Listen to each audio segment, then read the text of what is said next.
Welcome to the Money Pig Podcast, presented by Goodwin Investment Advisory, where our mission is to lead you to financial pig, peace, independence, and generosity. I'm your host, Tim Goodwin. So we are super excited to have our guest today, the one, the only, Herman Hugo. Thanks for coming, Herman. Glad to have you here. So Herman is on our team here at GIA. He is an employee. You're a client before you're an employee. And so one of the things that I remember about Herman was when you hired the firm, that you were one of the best eye dotters and T-crossers I'd ever met. He said, you know, these disclosures and these client advisory agreements are great, but you know, there was a little typo here, a little edit here. And I was just like, I'm going to save that. I'm going to remember that this guy, you know, is, and I learned that you had kind of had some mergers and acquisitions background, read a lot of all the fine print. You know, when I read fine print, I tend to fall asleep, but I do want to understand it. So it just takes me forever to get through it. You've got a special gift there. And so we brought you on board to help us with compliance. So we really work as a team to cover all of the compliance things that we have to do here to make sure that we are compliant with our regulatory bodies. So excited to have you here. Excited you're on the team. Maybe share a little bit about your story and who you are. Well, the first thing is that if you start hearing me, you'll see, hey, I'm not from around these areas. So grew up in South Africa and but been in the US now for 25 years. And first 20 years in Silicon Valley, I was in semiconductor industry in marketing and product line management for a couple of the large semiconductor companies. And then about 5 years ago, we decided to make a transition. And because of my wife's health situation, so not a fun reason, but we decided to move out here to Georgia and for me to retire from the semiconductor industry. So I stepped away from that. And that's of course also one of the topics of today is major life transitions. Yeah, for sure. And so, we came here, and before moving here, I looked online and I tried to find a financial advisor. I spoke to a couple of folks in Silicon Valley and I thought, you could work, but wouldn't work for my wife. I needed somebody that my wife could also relate to. And I found you guys and I thought, okay, we could work together. Yeah. And then you wanted somebody local to where you were moving. Correct. Here, right? Yeah. Correct. So that was an important thing. And then, we kind of clicked. Yeah, totally. And then I think pretty soon we started bantering about, you need me on the team, I need to come and work for you or whatever. And it was begging, groveling at best. Yeah, for sure. Come now. I actually remember I had you on the cell phone. I remember what gas station I was and what pump I was pumping gas at, trying to convince Herman Hugo to come to work for me. That's too funny. Yeah. Anyway, so that's what did I join here? Probably 3 years ago now. I came on team part-time. And I'm one of those strange people. I love reading all the details because I want to make sure that the contracts are correct. I find the agreements are right. Fascinating and wonderful, you know, and we always talk about how we want our disclosures that people like they're legible, like that you can read them, that you can understand them.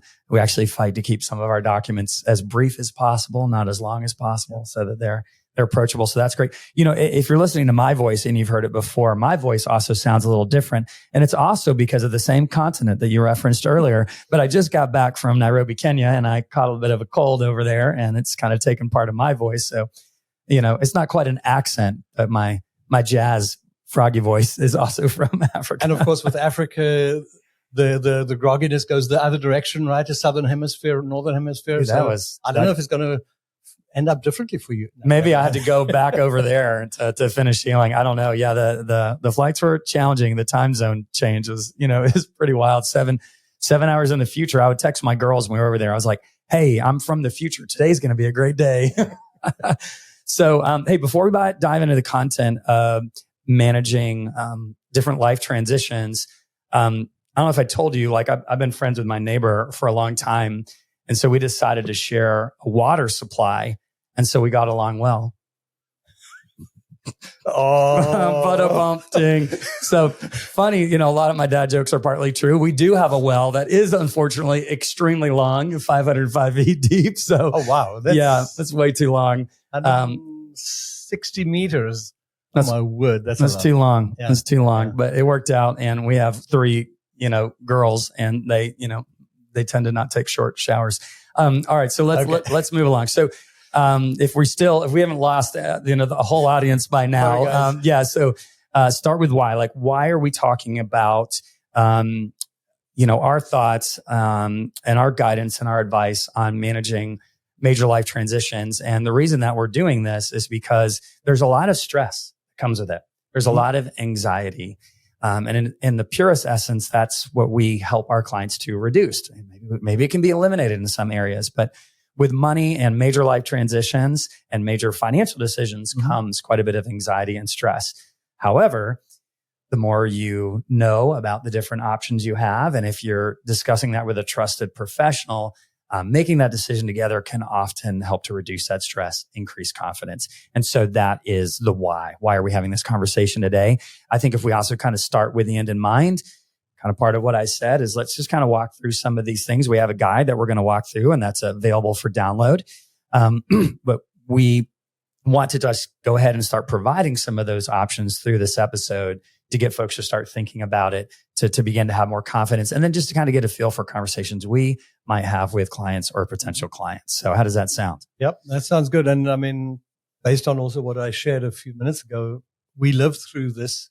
We had this situation, and a lot of these things, when you think about your financial situation, leaving the company and the corporate world, when you think about health insurance, especially if you're retiring out of the industry before age 65, when you don't have Medicare, how to negotiate that. That was a major issue for us, especially also given the fact that my wife is facing health challenges. And so, we lived through a lot of this, and I'd be happy to share some of those thoughts. Awesome of you. And just to reference, I'm glad you brought that up. Our last two, recent episodes were, with Merle Jabber, and she is, health insurance broker. She's an expert kind of on that subject of what are your options for health insurance before 65, as well as Medicare. So go back and listen to those previous episodes, if that's interesting to you. So, one of the things I think we want to kind of start with here is when we get right to, when you're looking at transitioning jobs, managing some of these equity compensation arrangements and some of the benefits. So, would you say in your, past life with the M&A and the semiconductor world, like how important was, the equity compensation and the benefits part to your decisions?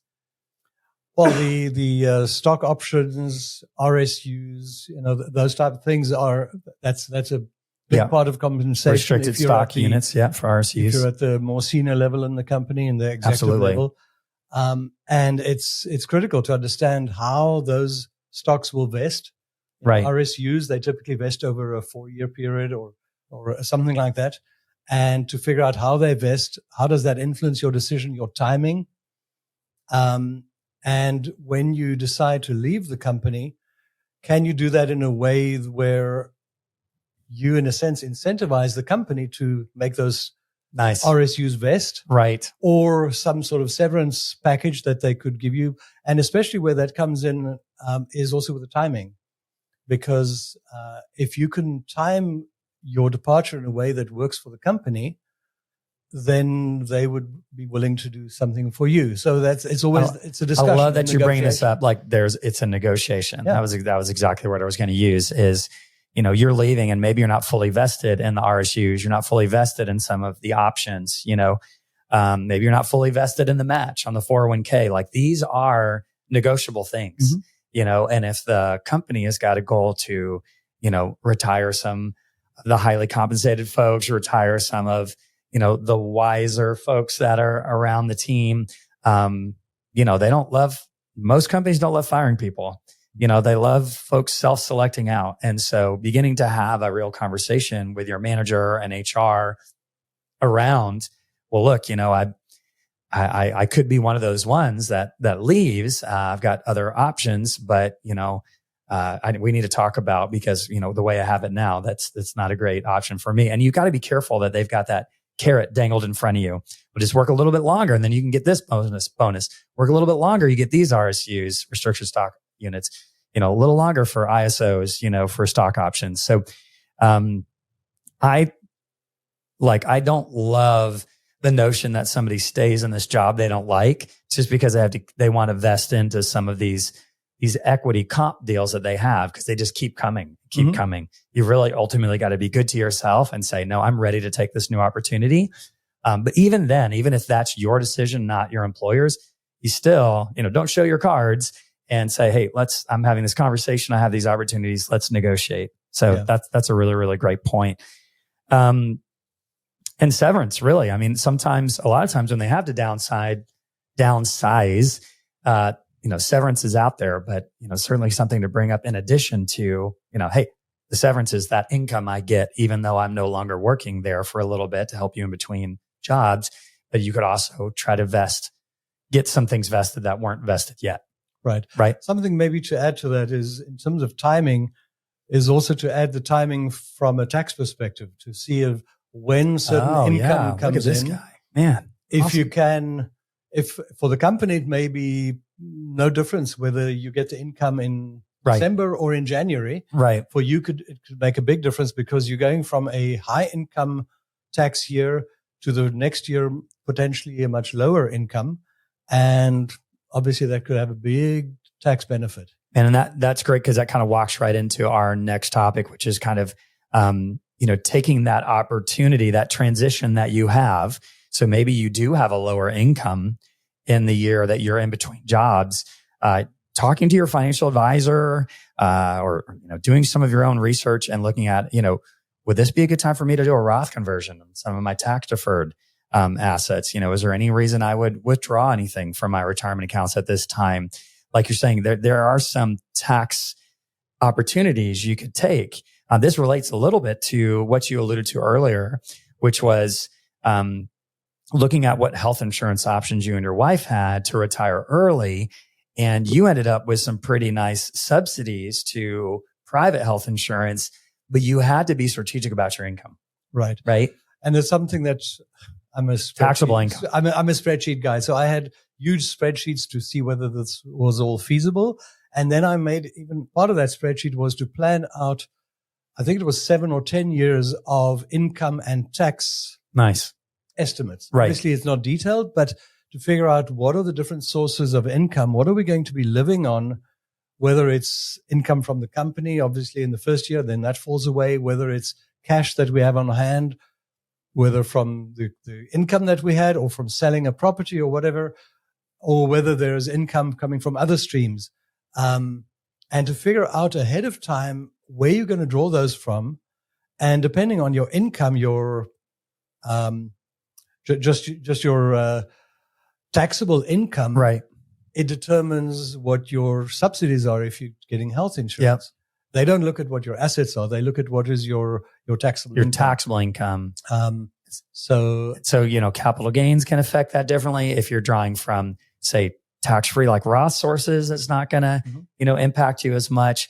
So I think it's really interesting too. And the Affordable Care Act, Obamacare, is actually forward-looking, right? So you got to look at that when you negotiate some of this severance and some of this vesting. Right. It's like, hey, maybe it's get it all this year so that my income next year is so low, I can start that health insurance and get some subsidies and say, hey, look forward-looking. Even I just retired or I'm transitioning or I'm going to a lower paying job. So moving forward, my income is going to be projected and they will give you that subsidy. Right. They'll just make up for it on your tax return if you're wrong, right? Yeah.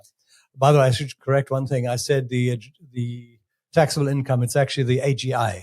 It is. That's based adjusted on gross income. Correct. Okay. Just great. A small correction. Great. Yeah, absolutely. Okay. So I think one of the other things that we kind of wanted to land the plane on here. So let's see, we were talking about the compensation packages. We were talking about think about retirement when you're in this transition. Maybe you're ready to retire. I mean, if you can get some of that match to vest sooner, if you haven't been there that long, or the equity comp is substantial and you can get it vested, and maybe there's a pretty great severance package on the table too, it could mean early retirement and not necessarily in between jobs is something similar or just as much income.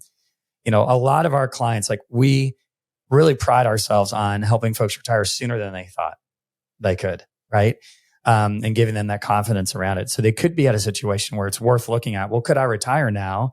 Maybe come down to contract, maybe come down to part-time, do a gradual retirement, or just take a break for a little while and consider going back later. So maybe just a tip thinking about income streams and when can you retire, something that I wasn't aware of initially, but later learned about was the rule of 55. That is a part of the tax code, and which states that you can withdraw penalty-free, make withdrawals from a 401k at your last employer from age 55 to 59 and a half, well, or beyond. But from 59 and a half, you don't pay penalties on IRAs and 401ks. Right. But before that, you do pay a 10% penalty. That's right. Which, under the rule of 55, the last company you worked for, you can withdraw from that 401k. So that's something to keep in mind as you're planning. Definitely is. Your income streams. Think about that. And you're speaking from experience. You actually did that. I did that. Now that asset has to stay at that 401k plan. You can't roll that amount over. So you got to be careful, because a lot of advisors and a lot of savvy investors will move a previous employer's 401k into an IRA, because generally you can get access to lower fees or more fund options, et cetera. But you don't want to do that, because in that rule of 55 doesn't apply to IRAs. Correct. Right? The most recent employer's 401k employer sponsor plan. And actually what Ivan did, we were in a merger and acquisition situation shortly before we pulled the plug, let's say before I retired.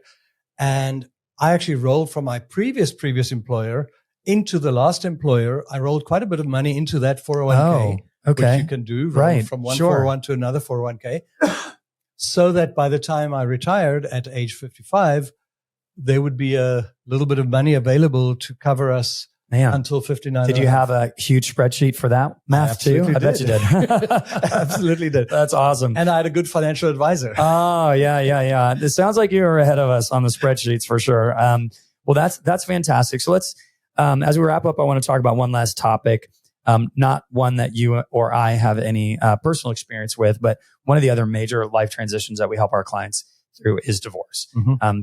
We actually have a divorce guide, a financial guide for somebody going through divorce on our website. It's actually, you don't even have to enter in any information to download it. We found that a lot of times folks just want to stay incognito, anonymous. Right. So just be aware that almost all of our guides, we'd like to have your email address at least for if you're going to download it. But that guide, you can just download. It can be helpful.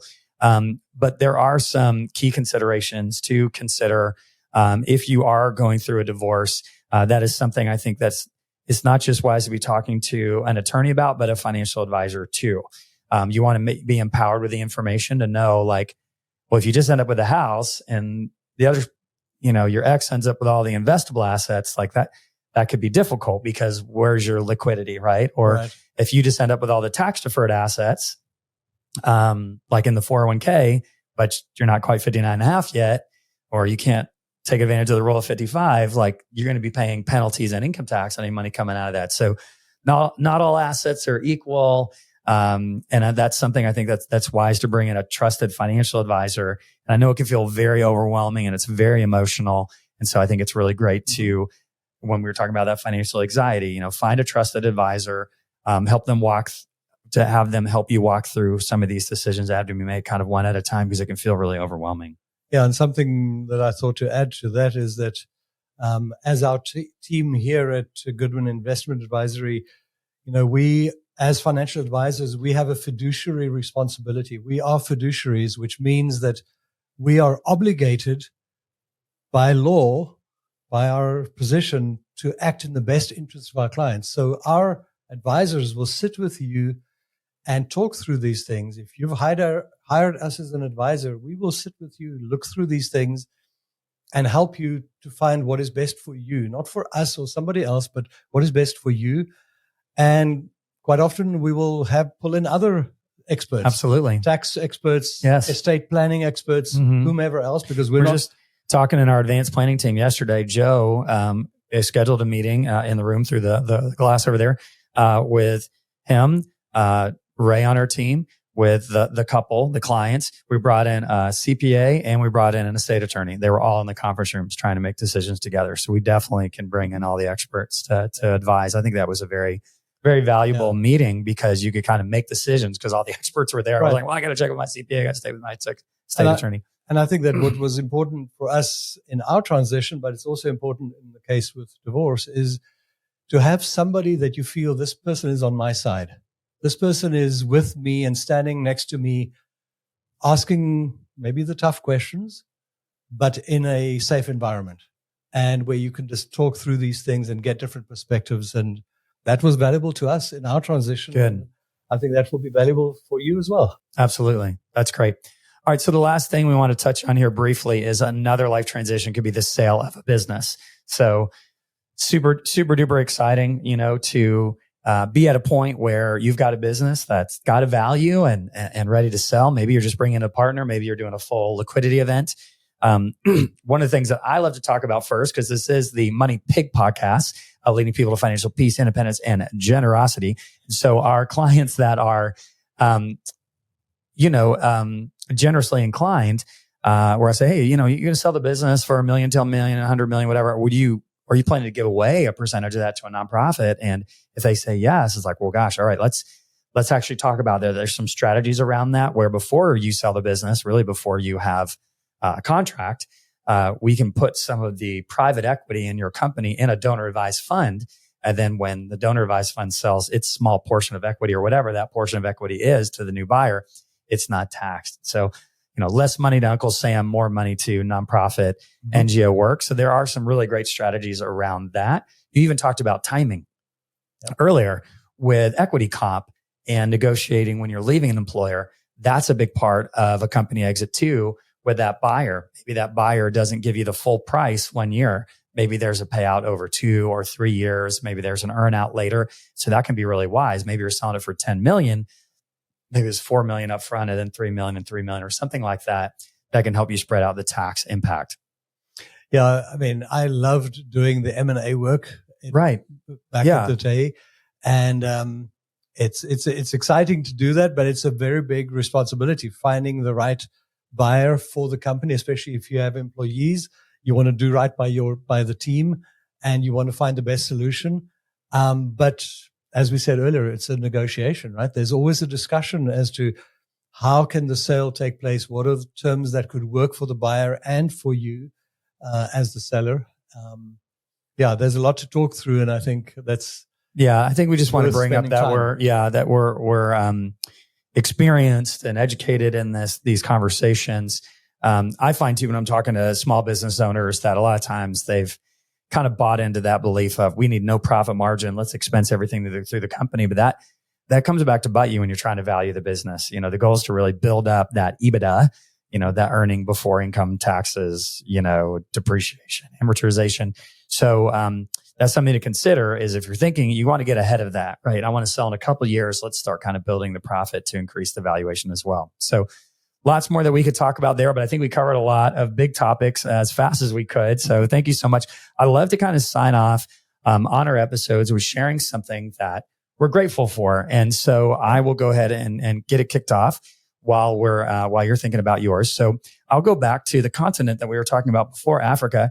I am grateful for Kenya. I got to spend 2 weeks there with my beautiful wife and some friends. And I just really fell in love with not just the country, but the people of Kenya. And I even miss them. And I'm just grateful to be able to travel on the other side of the world and meet just some fantastic people. It's just a good feeling to know they exist and to be friends with them. It's cool. Yeah.